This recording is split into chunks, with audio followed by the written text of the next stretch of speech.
law. This is reinforced by the following verses. Once again I testify to every man who lets himself be circumcised that he is obliged to obey the entire law. You who want to be justified by the law have cut yourselves off from Christ, you have fallen away from grace. Galatians 5:3-4. New Revised Standard Version. One of the strongest pieces of evidence that Paul's opponents were the original apostles comes in Galatians 2:6-14, and from those who were supposed to be acknowledged leaders 74. Development of the Christian doctrine. What they actually were makes no difference to me. God shows no partiality.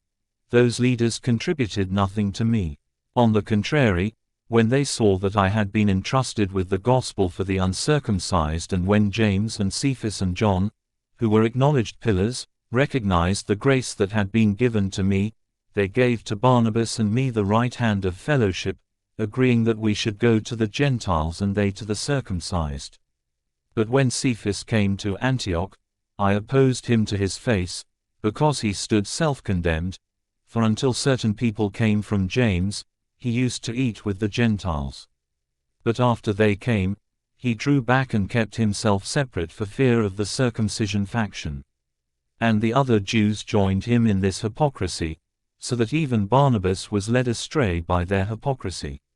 But when I saw that they were not acting consistently with the truth of the gospel, I said to Cephas before them all, if you, though a Jew, live like a Gentile and not like a Jew, how can you compel the Gentiles to live like Jews? Galatians 2:6-14. New Revised Standard Version. We see here that initially it was James, Cephas and John who recognized Paul's authority. What about the other Jerusalem apostles? Were they the important and prominent ones who wanted Paul to add to his teachings? If not, why were they not mentioned? And what was he supposed to add? It seems logical that these opponents were original apostles, and that they wanted him to preach the following of Mosaic law. The above quote shows that later, in Antioch, even Cephas had a run-in with Paul over the practice of Mosaic law. Paul, where did the concept come from? 75 accuses him and the other Jews of dissembling, and not being straightforward about the truth of the gospel and of wanting to force the Gentiles to accept Mosaic law. If Paul attacked even his own supporters among the Jerusalem apostles, it seems inevitable that he was at odds with them as a group. Given the extremely strong prohibition of idol worship in any form, which is at the core of Mosaic law, it is almost certain that any tendency to deify Jesus would have been strongly resisted by the Jerusalem apostles. This could well have been the basic cause of the rift between Paul and the original apostles. Brandon argues Ibid. p. 154. According to Paul's own testimony, his gospel was repudiated and his authority as apostle was rejected by his opponents. This the leaders of the Jerusalem church could effectively do, because Paul had never been an original disciple of Jesus, nor had he learned the faith from them.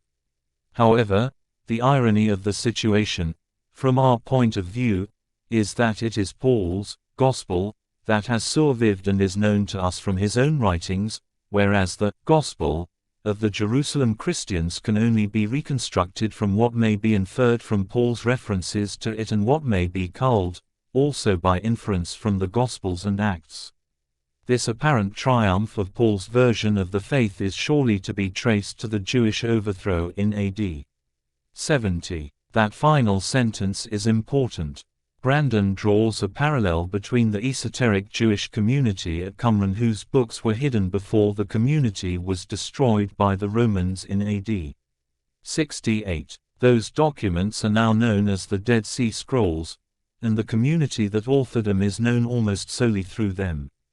Fairly recently those very scrolls have been made available to scholars at large, stirring great hopes for a breakthrough in our understanding of Judaism at the time of Christ and thus, early Christian development. Brandon proposes that the Romans also wiped out the Christian community in Jerusalem, which strongly maintained its ties to Judaism, in AD 70. Thus its documents were lost as a consequence of the Jewish uprising there. 76. Development of the Christian doctrine. The annihilation of the Mother Church of Jerusalem meant that the original leaders of Jewish Christianity were killed or dispersed. Also, there must have been a strong political force encouraging the moving away from Judaism and any traditions that identified a community as being tied to Judaism. These factors would have greatly aided in the strengthening and spread of non-Jewish concepts among early Christians. They would have almost certainly helped the spread of the concept of Jesus's deification, especially given the Roman custom of deifying their own leaders. Possible effect of Paul's background.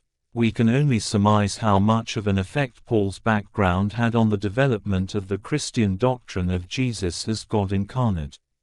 A. N. Wilson, in his book Paul, Mind of the Apostle W.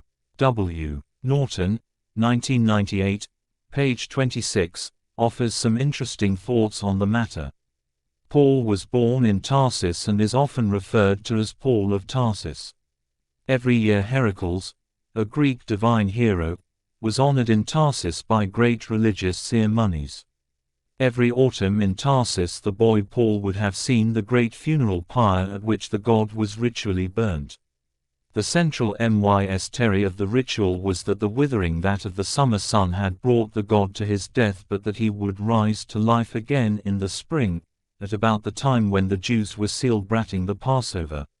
From inscriptions in Tarsus we know that Heracles, in his dying and descent into Hades, was regarded as a divine savior.